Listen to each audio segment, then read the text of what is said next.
और अगर ਇਹੋ ਜਿਹੇ ਲੋਕ ਪੰਜਾਬ ਦੇ ਮੁੱਖ ਮੰਤਰੀ ਬਣ ਜਾਣ ਤਾਂ ਪੰਜਾਬ ਦਾ ਕੀ ਹਾਲਾਤ ਹੋਣਗੇ ਇਹ ਤੁਸੀਂ ਕਲਪਨਾ ਕਰ ਸਕਦੇ ਹੋ। ਮੈਂ ਦੇਖ ਲਾਂਗਾ, ਚੱਕ ਦਿਆਂਗਾ, ਮਾਰ ਦਿਆਂਗਾ, ਠੋਕ ਦਿਆਂਗਾ। ਇਹ ਮੈਂ ਥੋੜੇ ਦਿਨਾਂ ਨੂੰ ਇਹ ਤੁਸੀਂ ਦੇਖਿਓ ਬੜੇ ਸੜਕਾਂ ਤੇ ਭੱਜੇਗਾ। ਸਾਨੂੰ ਗੁਨੇਗਾਰ ਠਹਿਰਾ ਦਿੱਤਾ ਗਿਆ ਨੋਟਿਸ ਤੋਂ ਬਾਅਦ। ਇਹਨਾਂ ਨੇ 2.25 ਕਰੋੜ ਰੁਪਇਆ ਉੱਥੇ ਦਿੱਤਾ ਤੇ ਬੱਸਾਂ ਆਪਣੀਆਂ ਸਾਥੋਂ ਛੁਡਵਾਈਆਂ। ਅਸੀਂ ਪਰਮਿਟ ਰੱਦ ਨਹੀਂ ਕੀਤੇ।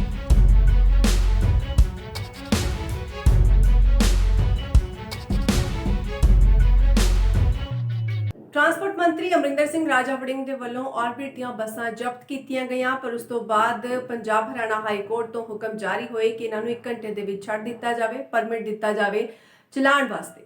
इस तो ਪਹਿਲਾਂ ਦੱਸ ਦਈਏ ਤੁਹਾਨੂੰ ਕਿ ਜਦੋਂ ਬੱਸਾਂ ਜ਼ਬਤ ਕੀਤੀਆਂ ਗਈਆਂ ਸਨ ਤਾਂ ਸੁਖਬੀਰ ਸਿੰਘ ਬਾਦਲ ਦੇ ਵੱਲੋਂ ਬਿਆਨ ਆਇਆ ਸੀ ਕਿ ਸਾਨੂੰ ਇਹਨਾਂ ਗੱਲਾਂ ਦੇ ਨਾਲ ਫਰਕ ਨਹੀਂ ਪੈਂਦਾ ਔਰ ਕਦੋਂ ਤੱਕ ਜ਼ਬਤ ਕਰਕੇ ਰੱਖ ਲਵੇਗਾ, 2 ਘੰਟੇ, 4 ਦਿਨ ਜਾਂ ਫਿਰ ਕੁਝ ਸਮਾਂ। और अजिहा ही होया, बसां हुण जब्त नहीं कीतियां जा सकदियां। एक नहीं सगों दूसरा नोटिस यह राजा वड़िंग दे कोल पहुंचिया। इस मामले दे विच अमरिंदर सिंह राजा वड़िंग दा कहना सी कि भावें सारा फैसला ऑर्बिट ट्रांसपोर्ट दे हक दे विच आया, पर असीं इस मामले नूं लैके हुण सुप्रीम कोर्ट दे विच जावांगे। राजा वड़िंग दा कहना है कि मैं उन्हां नूं हत्थ पाया जिन्हां नूं हुण तक कोई हत्थ तक नहीं लगा सकदा सी। अपने आप नूं वड्डे फन्ने खां समझदे सी ते मैं उन्हां तों टैक्स भरवा लिया। छोटा मोटा नहीं सगों 12 तो 14 करोड़ का टैक्स ऑर्बिट ट्रांसपोर्ट तो भरवा लिया गया, जिस तो बाद यह बसां छड्डियां गईयां ने। इस दे विच कहा गया अमरिंदर सिंह राजा वड़िंग दे वल्लों कि मैं इसनूं अपनी जित समझदा। जेकर वो लोग इसनूं अपनी जित समझ रहे ने तां फिर वो नासमझी कर रहे ने, क्योंकि इन्होंने पहला टैक्स भरवाया ते उस तो बाद बसां चलन दित्तियां ने। ਤਾਂ ਇਹ ਤਾਂ ਹੋ ਗਿਆ ਕੱਲ ਤੱਕ ਦਾ ਮਾਮਲਾ, ਪਰ ਅੱਜ ਜਦੋਂ ਇਸ ਮਾਮਲੇ ਦੇ ਵਿੱਚ ਬਠਿੰਡਾ ਬੱਸ ਸਟੈਂਡ ਤੇ ਔਰਬਿਟ ਦੀਆਂ ਬੱਸਾਂ ਪਹੁੰਚਣੀਆਂ ਸ਼ੁਰੂ ਹੋਈਆਂ ਤਾਂ ਪੀਆਰਟੀਸੀ ਦੇ ਮੁਲਾਜ਼ਮਾਂ ਦੇ ਵੱਲੋਂ ਇਸ ਦਾ ਵਿਰੋਧ ਕੀਤਾ ਗਿਆ। ਕਿਹਾ ਗਿਆ ਕਿ ਇਹ ਬੱਸਾਂ ਉਹ ਨੇ ਜਿਨ੍ਹਾਂ ਨੂੰ ਚੱਲਣ ਦਾ ਕੋਈ ਹੱਕ ਨਹੀਂ ਅਤੇ ਜ਼ਬਰਦਸਤੀ ਧੱਕੇ ਦੇ ਨਾਲ ਔਰਬਿਟ ਦੀਆਂ ਬੱਸਾਂ ਚਲਾਈਆਂ ਜਾ ਰਹੀਆਂ ਨੇ। ਕਾਫੀ ਜ਼ਿਆਦਾ ਹੰਗਾਮਾ ਹੋਇਆ ਬੱਸ ਸਟੈਂਡ ਤੇ। ऑर्बिट ਦੀਆਂ ਬੱਸਾਂ ਨੂੰ ਬੱਸ ਸਟੈਂਡ ਦੇ ਅੰਦਰ ਐਂਟਰ ਕਰਨ ਨਹੀਂ ਦਿੱਤਾ ਗਿਆ, ਅੰਦਰ ਦਾਖਲ ਹੋਣ ਦੀ ਮਨਾਹੀ ਕੀਤੀ ਗਈ ਤਾਂ ਸੜਕ ਤੇ ਹੀ ऑर्बिट ਦੀਆਂ ਬੱਸਾਂ ਨੂੰ ਖੜਾ ਕੀਤਾ ਗਿਆ, ਜਿਸ ਤੋਂ ਬਾਅਦ ਬਠਿੰਡਾ ਦੇ ਵਿੱਚ ਭਾਰੀ ਜਾਮ ਲੱਗ ਗਿਆ। ਦੇਖਣਾ ਹੋਵੇਗਾ ਕਿ ਇਸ ਮਾਮਲੇ ਦੇ ਵਿੱਚ ਹੁਣ ਵੱਡੀ ਕਾਰਵਾਈ ਕੀ ਹੁੰਦੀ ਹੈ, ਕਿਉਂਕਿ ਅਮਰਿੰਦਰ ਸਿੰਘ ਰਾਜਾ ਵੜਿੰਗ ਦਾ ਕਹਿਣਾ ਹੈ ਕਿ ਅਸੀਂ ਇਸ ਮਾਮਲੇ ਨੂੰ ਇੱਥੇ ਛੱਡਣ ਵਾਲੇ ਨਹੀਂ ਆ। ਦੂਸਰੇ ਪਾਸੇ ਸੁਖਬੀਰ ਸਿੰਘ ਬਾਦਲ ਅਤੇ ਉਹਨਾਂ ਦੇ ਨਾਲ ਜੁੜੀਆਂ ਹੋਈਆਂ ਉਹ ਸਾਰੀਆਂ ਟਰਾਂਸਪੋਰਟ ਨੇ, ਉਹ ਸਾਰੀਆਂ ਬੱਸਾਂ ਨੇ ਜਿਨ੍ਹਾਂ ਨੂੰ ਲੈ ਕੇ ਹੀ ਸਾਰਾ ਬਵਾਲ ਖੜਾ ਹੋਇਆ। ਕਿਸੇ ਨੇ ਕੰਪਲੇਂਟ ਕੀਤੀ ਹੈ, ਕੋਈ ਫਾਈਲ ਕੀਤੀ, ਦਾਇਰ ਕੀਤਾ ਮੇਰੇ ਖਿਲਾਫ ਪਟੀਸ਼ਨ ਤੇ ਨੋਟਿਸ ਹੋ ਜਾਣਾ, ਉਹਦਾ ਮਤਲਬ ਇਹ ਨਹੀਂ ਹੈ ਕਿ ਕੋਈ ਵਿਅਕਤੀ ਗੁਨੇਗਾਰ ਹੈ, ਉਹਨੂੰ ਗੁਨੇਗਾਰ ਠਹਿਰਾ ਦਿੱਤਾ ਗਿਆ ਜਾਂ ਅਕਿਊਜ਼ਡ ਕਰ ਦਿੱਤਾ ਗਿਆ। ਨੋਟਿਸ ਹੋਇਆ ਜਦਕਿ ਉਹਦੇ ਵਿੱਚ ਕਿਸੇ ਤਰੀਕੇ ਦੀ ਕੋਈ ਇੰਟਰਮ ਨਹੀਂ ਮਿਲੀ, ਸਟੇ ਨਹੀਂ ਮਿਲਿਆ, ਔਰ ਉਹਦਾ ਅਸੀਂ ਰਿਪਲਾਈ ਫਾਈਲ ਕਰਨਾ ਹੈ ਫਰਾਈਡੇ ਨੂੰ ਜੱਜ ਸਾਹਿਬ ਦੇ ਸਾਹਮਣੇ। ਸੋ ਮੈਨੂੰ ਲੱਗਦਾ ਕਿ ਜੋ ਰਿਪਲਾਈ ਅਸੀਂ ਫਾਈਲ ਕਰਾਂਗੇ ਤਾਂ ਨੋਟਿਸ ਜਿਹੜਾ ਹੋਇਆ ਉਹ ਵਿਡਰਾ ਹੋ ਜਾਏਗਾ, ਉਮੀਦ ਹੈ। ਨਾਲ ਦੀ ਨਾਲ ਕੱਲ ऑर्बिट एविएशन ਨੇ ਅੱਜ ਸੁਖਬੀਰ ਸਿੰਘ ਬਾਦਲ ਕਹਿ ਰਹੇ ਸੀ ਕਿ ਇਟਸ ਅ ਵੈਂਡੇਟਾ ਪੋਲਿਟਿਕਸ, ਸਾਡੀਆਂ ਬੱਸਾਂ ਫੜ ਲਈਆਂ। ਕਈ ਚੈਨਲਸ ਤੇ ਉਹਨਾਂ ਨੇ ਆਪਦੀ ਇੰਟਰਵਿਊ ਦਿੱਤੀ ਕਿ ਇਹ ਜ਼ਾਸਤੀ ਹੋ ਰਹੀ ਹੈ, ਧੱਕਾ ਹੋ ਰਿਹਾ ਹੈ, ਔਰ ਮੇਰੇ ਖਿਲਾਫ ਵੀ ਕਈ ਮੰਚ ਤੇ ਬੋਲਿਆ ਗਿਆ ਕਿ ਇਹ ਮੰਤਰੀ ਨੂੰ ਸੰਤਰੀ ਬਣਾ ਦੇਵਾਂਗਾ। ਉਹੀ ਪੁਰਾਣੀ ਸ਼ਬਦਾਵਲੀ, ਉਹੀ ਪੁਰਾਣੇ ਡਰਾਵੇ, ਉਹੀ ਪੁਰਾਣੀਆਂ ਗੱਲਾਂ ਜਿਹੜੀਆਂ ਕਿ ਇੱਕ ਨੌਜਵਾਨ 14 ਸਾਲ ਦਾ ਲੜਕਾ ਜਿਹੋ ਜਿਹੀਆਂ ਗੱਲਾਂ ਕਰਦਾ ਹੈ, ਇਹ 60 ਸਾਲ ਦਾ ਵਿਅਕਤੀ ਸੁਖਬੀਰ ਸਿੰਘ ਬਾਦਲ ਉਸ ਤਰ੍ਹਾਂ ਦੀਆਂ ਗੱਲਾਂ ਕਰਦੇ ਨੇ। ਜਿੱਥੇ ਜਾਂਦੇ ਨੇ ਮੇਰੇ ਪਾਸ ਲਾਲ ਡਾਇਰੀ ਹੈ, ਮੈਂ ਉਹਨਾਂ ਦੀ ਸ਼ਬਦਾਵਲੀ ਦਾ ਜਵਾਬ ਦੇ ਸਕਦਾ ਹੈ ਉਹਨਾਂ ਦੇ ਵਾਂਗੂ, ਲੇਕਿਨ ਬਤੌਰ ਮੰਤਰੀ ਹੁੰਦਿਆਂ ਮੈਨੂੰ ਇਹੋ ਜੀ ਮਾੜੀ ਸ਼ਬਦਾਵਲੀ ਮੈਨੂੰ ਲੱਗਦਾ ਸ਼ੋਭਾ ਨਹੀਂ ਦੇਗੀ ਜੋ ਉਹ ਵਰਤਦੇ ਨੇ। ਮੈਂ ਕਾਨੂੰਨੀ ਤੇ ਜਾਇਜ਼ ਲੜਾਈ ਲੜ ਰਿਹਾ ਜੋ ਵੀ ਹੈ। ਮੈਂ ਉਹਨਾਂ ਦੀਆਂ ਬੱਸੇਸ ਇਸ ਕਰਕੇ ਫੜੀਆਂ ਸੀ ਕਿ ਉਹਨਾਂ ਨੇ ਟੈਕਸ ਦੇਣਾ ਸੀਗਾ, ਅਸੀਂ ਉਹਨਾਂ ਦੇ ਪਰਮਿਟਸ ਇਸ ਕਰਕੇ ਰੱਦ ਕੀਤੇ ਗਏ ਸਨ ਕਿ ਉਹਨਾਂ ਨੇ ਟੈਕਸ ਦੇਣਾ ਸੀ, ਔਰ ਟੈਕਸ ਵੀ ਕਿੰਨਾ ਦੇਣਾ ਸੀ ਪੰਜਾਬ ਦਾ 14 ਕਰੋੜ ਰੁਪਇਆ। ਮੈਂ 12 ਤਰੀਕ ਨੂੰ ਇੰਟੈਗਰਲ ਕੋਚਿਸ ਜਿਹਦੇ ਵਿੱਚ ਸੁਖਬੀਰ ਸਿੰਘ ਬਾਦਲ ਦੇ 32 ਪਰਮਿਟਸ ਅਸੀਂ ਹਿੱਟ ਕੀਤੇ ਸੀ, ਕੈਂਸਲ ਕੀਤੇ ਸੀ, ਜਿਨ੍ਹਾਂ ਨੂੰ ਮਾਨਯੋਗ ਹਾਈ ਕੋਰਟ ਨੇ ਹਜੇ ਤੱਕ ਕੋਈ ਫੁੱਲ ਫਲੈਜ ਪਰਮਿਸ਼ਨ ਨਹੀਂ ਦਿੱਤੀ, ਪ੍ਰੋਵੀਜ਼ਨਲੀ ਉਹਨਾਂ ਨੂੰ ਅਪਲਾਈ ਕਰਨ ਦਾ ਮੌਕਾ ਦਿੱਤਾ ਹੈ ਨੈਕਸਟ ਹੀਅਰਿੰਗ ਤੱਕ। ਇਹ ਨਹੀਂ ਕਹਿ ਦਿੱਤਾ ਗਿਆ ਕਿ ਇਹ ਬਿਲਕੁਲ ਜਾਇਜ਼ ਨਹੀਂ ਹੋਇਆ, ਪ੍ਰੋਵੀਜ਼ਨਲੀ ਅਪਲਾਈ ਕਰਨ ਦਾ ਮੌਕਾ ਦਿੱਤਾ ਹੈ।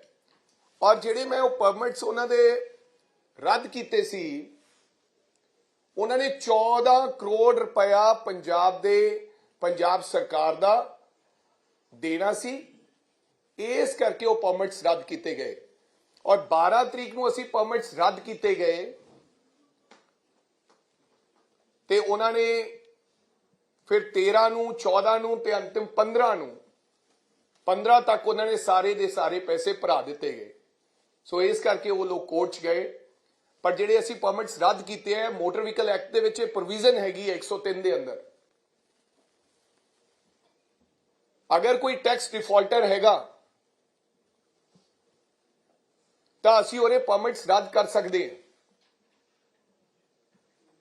ਸੁਖਬੀਰ ਸਿੰਘ ਬਾਦਲ ਦੀ ਅੱਜ ਮੈਂ ਕਿਤੇ ਇੰਟਰਵਿਊ ਸੁਣ ਰਿਹਾ ਸੀ ਕਿਸੇ ਚੈਨਲ ਤੇ, ਉਹ ਇਹ ਵੀ ਕਹਿ ਰਹੇ ਸਨ ਕਿ ਵਿਦਆਊਟ ਨੋਟਿਸ ਸਾਡੇ ਪਰਮਿਟਸ ਰੱਦ ਕਰ ਦਿੱਤੇ ਗਏ। ਨੋਟਿਸ ਦੇਣ ਦਾ ਮਤਲਬ ਕਿ ਵਿਅਕਤੀ ਨੂੰ ਪਤਾ ਨਹੀਂ ਹੈ, ਉਹਨੂੰ ਨੋਟਿਸ ਦਿੱਤਾ ਗਿਆ। ਲੇਕਿਨ ਪਿਛਲੇ 2 ਮਹੀਨਿਆਂ ਤੋਂ ਮੈਂ ਉਹਨਾਂ ਦੀਆਂ ਬੱਸੇਸ, ਪੂਰੇ ਪੰਜਾਬ ਦੇ ਵਿੱਚ ਬੱਸੇਸ ਅਸੀਂ ਵਿਦਆਊਟ ਟੈਕਸ ਇੰਪਾਊਂਡ ਕਰ ਰਹੇ ਹਾਂ। ਅੱਜ ਤੋਂ 25 ਦਿਨ ਪਹਿਲਾਂ ਅਸੀਂ ਰਾਜਧਾਨੀ ਦੀ ਬੱਸੇਸ, ਜਿਹੜੀਆਂ ਕਿ ਰਾਜਧਾਨੀ ਜਿਹੜੀ ਬੱਸ ਹੈ ਉਹ ਵੀ ਸੁਖਬੀਰ ਸਿੰਘ ਬਾਦਲ ਹੀ ਉਹਦਾ ਮਾਲਿਕ ਹੈ, ਹੁਸ਼ਿਆਰਪੁਰ ਰਜਿਸਟਰ ਹੈ, ਅਸੀਂ ਉਹ ਬੱਸੇਸ ਫੜੀਆਂ ਸੀ। ਉਹ ਕੰਪਨੀ ਅਲੱਗ ਹੈ ਲੇਕਿਨ ਬਿਲੋਂਗਸ ਟੂ ਬਾਦਲ ਓਨਲੀ। ਉਹਨਾਂ ਦਾ ਅਸੀਂ ਟੈਕਸ ਭਰਵਾਇਆ ਤੇ ਰਾਜਧਾਨੀ ਨੂੰ ਛੱਡ ਦਿੱਤਾ ਗਿਆ। ਜਿਹੜੀਆਂ ਇਹ ਬੱਸੇਸ, ਇਹਨਾਂ ਨੂੰ ਪਤਾ ਸੀ ਕਿ ਅਸੀਂ ਟੈਕਸ ਡਿਫਾਲਟਰ ਹਾਂ 2 ਮਹੀਨਿਆਂ ਦੇ, ਵਾਰ-ਵਾਰ ਵਾਰਨਿੰਗਸ ਦੇਣ ਤੋਂ ਬਾਅਦ, ਬੱਸੇਸ ਫੜਨ ਤੋਂ ਬਾਅਦ ਵੀ ਇਹਨਾਂ ਨੇ ਟੈਕਸ ਨਹੀਂ ਭਰਿਆ। ਫਿਰ ਅੰਤਿਮ ਸਾਨੂੰ ਇਹ ਫੈਸਲਾ ਲੈਣਾ ਪਿਆ ਕਿ 14 ਕਰੋੜ ਰੁਪਏ ਦਾ, ਜਿਹੜੇ ਮੇਜਰ ਡਿਫਾਲਟਰਸ ਨੇ, ਹੁਣ ਤੁਸੀਂ ਇਹ ਕਹੋਗੇ ਕਿ ਵਾਈ ਓਨਲੀ ਬਾਦਲਸ, ਨਿਊਦੀਪ, ਮਾਲਵਾ, ਜਿਹੜੇ ਮੇਜਰ ਡਿਫਾਲਟਰ ਸੀਗੇ। ਦੂਸਰੇ ਤਾਂ ਛੋਟੇ ਟਰਾਂਸਪੋਰਟਰ ਨੇ ਜਿਨ੍ਹਾਂ ਦੀਆਂ 2-2 ਬੱਸੇਸ ਨੇ, ਕਿਸੇ ਦਾ 2 ਲੱਖ ਦਾ ਡਿਫਾਲਟਰ ਹੈ, ਕੋਈ 5 ਲੱਖ ਦਾ ਡਿਫਾਲਟਰ ਹੈ। ਇਹ ਵਿਅਕਤੀ ਜਿਹੜਾ ਰਾਜਨੀਤਿਕ ਸੇਵਾ ਦੀ ਗੱਲ ਕਰਦੇ ਸਨ, ਇਹ 14 ਕਰੋੜ ਦਾ ਡਿਫਾਲਟਰ ਸੀ। ਇਸ ਕਰਕੇ ਸਭ ਤੋਂ ਪਹਿਲਾਂ ਮੇਰਾ ਫਰਜ਼ ਬਣਦਾ ਸੀ ਕਿ ਉਹਨਾਂ ਲੋਕਾਂ ਤੇ ਕਾਰਵਾਈ ਕਰਨ ਦਾ। ਇਹ ਕੋਈ ਵੈਂਡੇਟਾ ਪੋਲਿਟਿਕਸ ਨਹੀਂ ਹੈ। ਸੋ ਇਸ ਕਰਕੇ ਇਹਨਾਂ ਦੀਆਂ ਪਹਿਲੀ ਕਾਰਵਾਈ ਇਹਨਾਂ ਤੇ ਹੋਈ।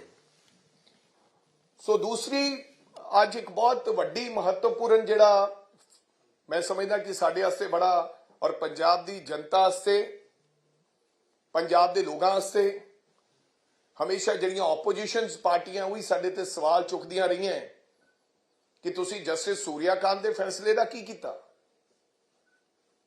ਦੂਸਰੀਆਂ ਮਲਟੀਪਲ ਐਕਸਟੈਂਸ਼ਨ ਦਾ ਕੀ ਕੀਤਾ। ਜਦਕਿ ਮੈਂ ਆਉਂਦਿਆਂ ਸਾਰ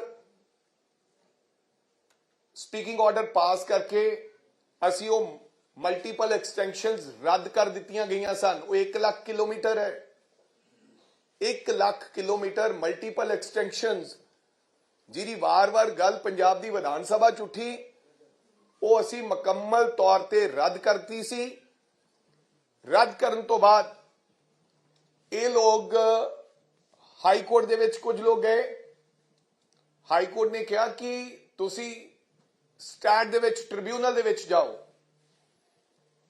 ਫਿਰ ਉੱਥੇ ਸਭ ਤੋਂ ਪਹਿਲਾਂ ਟ੍ਰਿਬਿਊਨਲ ਦੇ ਅੰਦਰ, ਜਿਹੜੇ ਕਿ ਇੱਕ ਸਿਟਿੰਗ ਜੱਜ, ਜਿਹੜੇ ਸੈਸ਼ਨ ਜੱਜ ਉਹਨੂੰ ਹੈਡ ਕਰਦੇ ਨੇ, Jujhar transport passenger, daily post ਦੇ ਮਾਲਕ, ਕੇਬਲ ਮਾਫੀਆ ਦਾ ਮਾਲਕ, ਜਿਨ੍ਹਾਂ ਨੇ ਪੰਜਾਬ ਨੂੰ ਲੁੱਟਿਆ, ਉਹ ਲੋਕ ਫਿਰ ਸਟਾਰਟ 'ਚ ਗਏ ਤੇ ਸਟਾਰਟ ਨੇ ਉਹਦੇ ਤੇ ਸਟੇ ਲਗਾ ਦਿੱਤਾ ਗਿਆ। ਫਿਰ ਹੋਰ ਵੀ ਕਈ ਲੋਕ, ਉਹਨਾਂ ਦੇ ਨਾਲ 114 ਅਪੀਲਸ ਦਾਇਰ ਹੋਈਆਂ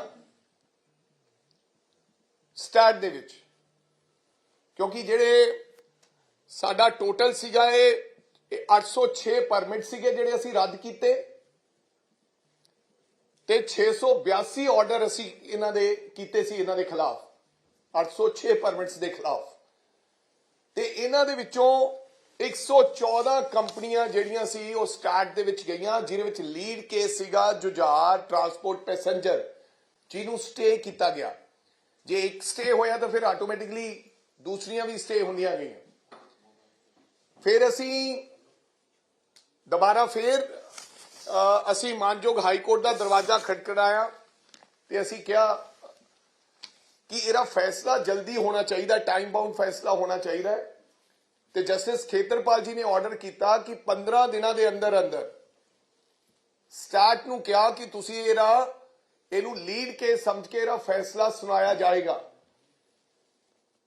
ਜਿਹੜਾ ਕਿ 2012 ਦਾ ਜਸਟਿਸ ਸੂਰਿਆਕਾਂਤ ਦਾ ਫੈਸਲਾ ਸੀਗਾ ਕਿ ਉਹਨੂੰ 15 ਦਿਨਾਂ ਦੇ ਅੰਦਰ ਅੰਦਰ ਇਹਦਾ ਆਰਡਰ ਪਾਸ ਕੀਤਾ ਜਾਏ।